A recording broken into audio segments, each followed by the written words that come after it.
Saudações a todos, cumprimento a todo mundo da mesa, em especial o senador Paulo Paim, que atua de forma majestosa na defesa dos direitos do cidadão como um todo, em especial dos autistas, a Lei Berenice Piana de Piana, Lei Fernando Cota também, do nosso amigo em comum, o Fernando Cota do Moab, que inclusive também é nosso associado. Falo em nome também aqui da Liga Canábica, do Júlio Américo, que não pôde vir, não pôde estar presente. Um especial cumprimento aos nossos associados que ali estão, Paula, que veio com seu filho, Fabiana, Tatiana e todas as outras pessoas que aqui estiveram e puderam ceder o seu espaço aí, que é difícil, né? Vieram até com filhos, algumas dessas pessoas. Uma breve apresentação sobre, né, todos os médicos, eu falo em nome de todos os médicos da associação, a declaração de que não há nenhum conflito de interesses de nenhum profissional da Aliança Verde em qualquer tipo de assunto referente a cannabis. Esse é o nosso time técnico, né, formado, além dessas pessoas, por também associados. Somos hoje em torno de 100 associados, 50% destes associados são autistas, maioria crianças, alguns poucos mais adultos. Nós temos uma equipe técnica própria, parceria com a UNB, laboratório de análises toxicológicas, botânica. Temos também convênio com a Escola de Naturopatia de Paris. Aqui está o Dr. Guilherme, que é o primeiro médico dentista a prescrever a cannabis no Brasil. E antes de adentrar no tema, eu vou falar rapidamente aqui sobre a história da cannabis. Então, 2.700 anos antes de Cristo, foi encontrado, né, o registro da cannabis e compilado posteriormente na farmacopeia chinesa, recomendando o uso medicinal da cannabis. Logo depois, 1.200 anos depois, o Papyrus Ebers, né, que é um livro da medicina do Antigo Egito, ele também indica o uso medicinal da cannabis. Então, a gente está falando aqui de um uso milenar. Falar que a cannabis não tem uso medicinal é a mesma coisa que ignorar a ciência. Ignorar totalmente a ciência. E, como muito bem colocado pela Cidinha, falar que só o CBD ou só o THC tem uso medicinal, somente esses canabinoides, é deixar o lado da fitoterapia de lado, né? Isso envolve conflitos de interesses que envolvem, né, patentes científicas, patentes da indústria farmacêutica. A proibição da cannabis, eu recomendo todo mundo que tem interesse em ler essa dissertação de mestrado da Luísa Saad, Fumo de Negro, né? Ela prova, ela demonstra de forma muito interessante que a cannabis ela foi criminalizada principalmente pelos conflitos de interesses e como um preconceito contra o negro, né, e suas religiões e culturas afro. Então, eles tiraram de cena os médicos, os pajés, os raizeiros antigos e colocaram isso à mercê apenas de uma indústria.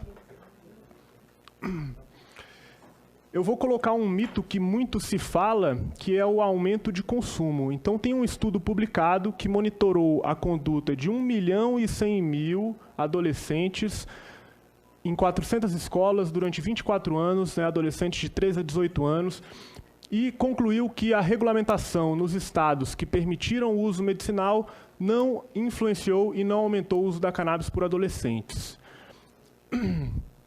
Outro mito é que a cannabis seria porta de entrada para outras drogas. Na verdade, tem um estudo da CEBRID, da REDUC, da Plataforma Brasileira de Políticas de Drogas e de várias outras pessoas que provam, na verdade, que o contato com o mercado ilegal é que é a porta de entrada para as drogas, inclusive mais pesadas. Então, aqui tem algumas referências, depois quem quiser olhar, eu não vou falar sobre todas elas. Eu queria parabenizar essa SUG, porque ela fala de uma coisa muito importante, que para mim é uma das discussões que eu sempre pauto, que é estabelecer um marco regulatório falando sobre as plantas medicinais e fitoterápicos. Então, o conceito, né, de um fitoterápico, ele é muito simples. Ele é um medicamento fitoterápico extraído de toda a planta e não as partes isoladas dessa planta. Então, a Organização Mundial da Saúde, ela tem, né, destacado a necessidade de valorização das plantas medicinais desde a Declaração de Alma-Ata, de 1978. A Política Nacional de Plantas Medicinais e Fitoterápicos é uma política fundamental para o Brasil e foi elaborada visando o uso sustentável da biodiversidade brasileira e o fortalecimento da cadeia produtiva e da agricultura familiar. Então, esse assunto ele é importantíssimo. Existe também um documento do Ministério, né, do MAPA, chamado de Orientações Gerais para o Cultivo de Plantas Medicinais, que está em conformidade com as boas práticas agrícolas. Então, é extremamente possível realizar o cultivo cumprindo essas exigências. Quanto à Anvisa, que a Cidinha falou, existe uma RDC, que é a RDC número 49, que ela fala que é princípio a inclusão social e o desenvolvimento de boas práticas. E no artigo 5º, ela fala da racionalização, simplificação e padronização dos requisitos junto ao Sistema Nacional de Vigilância Sanitária. Então, uma associação ela tem que ter um tratamento diferenciado. A gente não está falando que uma associação quer cultivar de qualquer maneira, não, mas a gente precisa de uma razoabilidade quanto a essas exigências aplicadas. E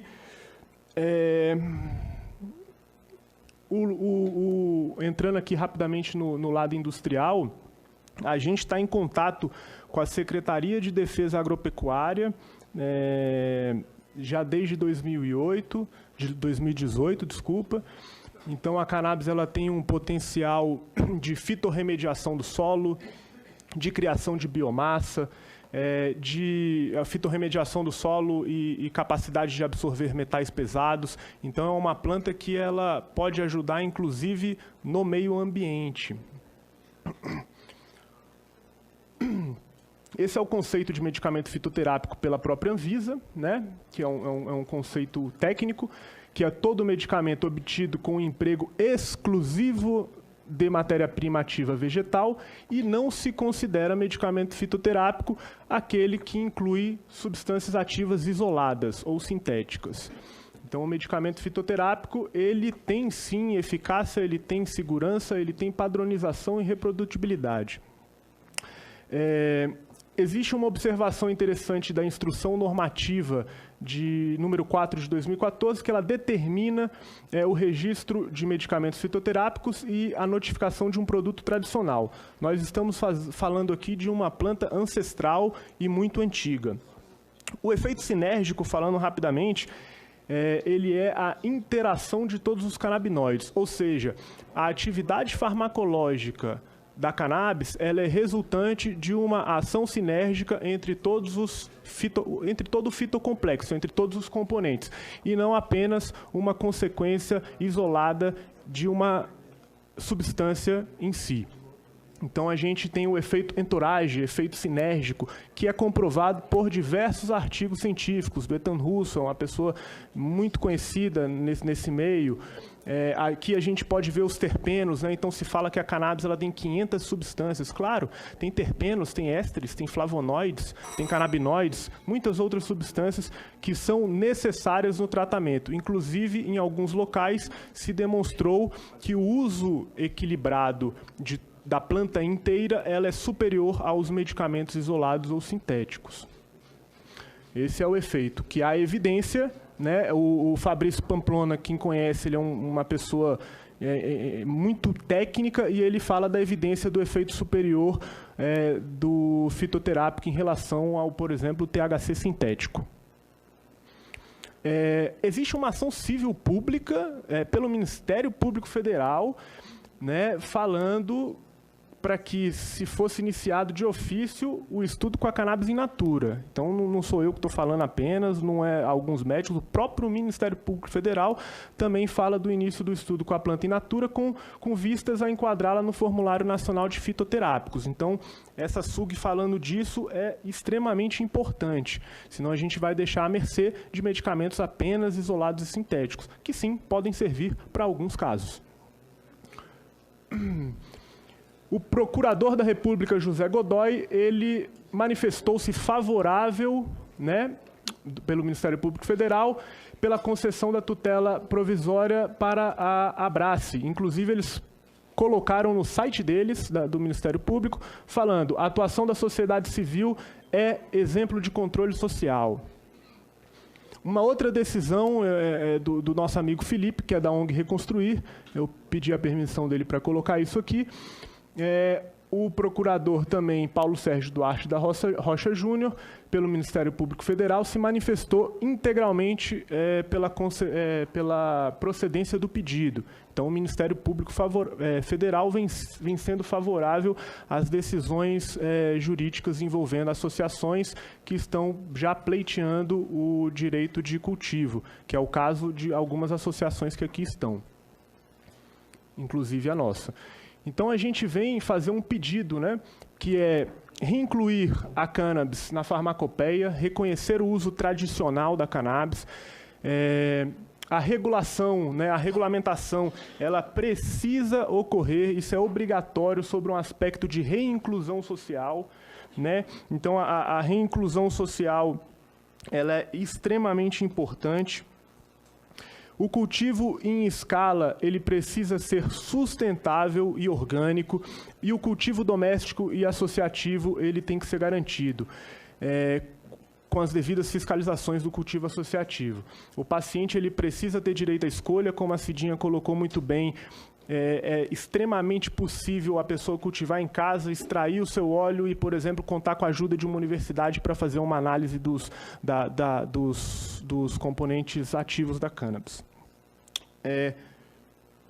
Então, eu termino aqui, antes de terminar, né, a Declaração dos Direitos do Homem fala que quando o governo viola os direitos do povo, a insurreição é, para o povo e para cada parcela do povo, o mais sagrado dos direitos e o mais indispensável dos deveres, que a falta de regulamentação não pode ser impeditivo, né? Haja vista que, inclusive, no Brasil já tem uma associação com autorização judicial com cultivo, que é a Abrace da Paraíba, e que nós estamos agindo por estado de necessidade, que é a inexigibilidade da conduta.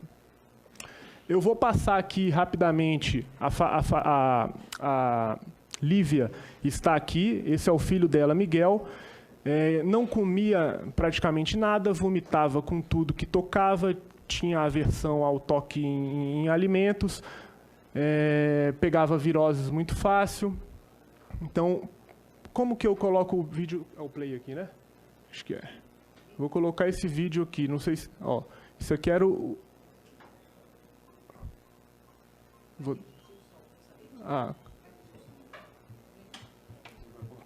Vai colocar, tá. Então, assim, tá.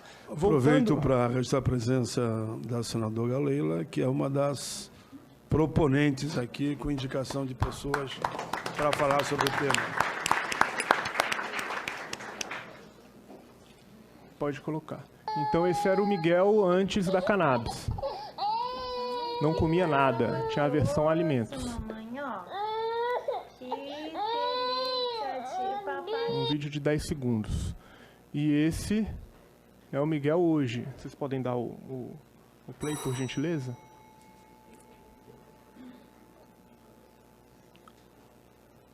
Esse é o Miguel hoje, comendo. Com a cannabis. A gente tem aqui a Paula, o Daniel, o filho dela, utilizava Depaquene, Risperidona, Rivotril, vários outros medicamentos. Hoje só utiliza a cannabis. Então, a gente tem um controle e uma segurança muito interessante. Essa é a campanha Repense, que as associações, e tem outras associações faltando aí na campanha, lançaram. Convido a todos a dar uma olhada. E eu vou focar aqui que é importante a gente pautar a reinclusão social. A Lei Áurea, né, ela foi aprovada no Brasil por uma pressão... A Lei Áurea ela foi aprovada no Brasil por uma pressão da Inglaterra e o negro ele obteve a alforria, mas ele não foi beneficiado com uma política de inserção social e de inclusão social. Então, se a gente pautar a regulação da cannabis visando apenas uma indústria farmacêutica que deixa de lado a soberania, o poder do povo, a gente vai estar fazendo uma regulamentação errada, as pessoas vão continuar no mercado ilegal, as pessoas vão continuar de forma ilegal nesse sentido. Então, é necessário que esse assunto seja pautado. E finalizo novamente que o fitoterápico ele é necessário. A atividade farmacológica da planta é uma resultante de uma interação sinérgica entre todos os componentes, e não uma consequência de uma atividade biológica isolada. Isso é muito importante para que a gente garanta os nossos direitos. Muito obrigado.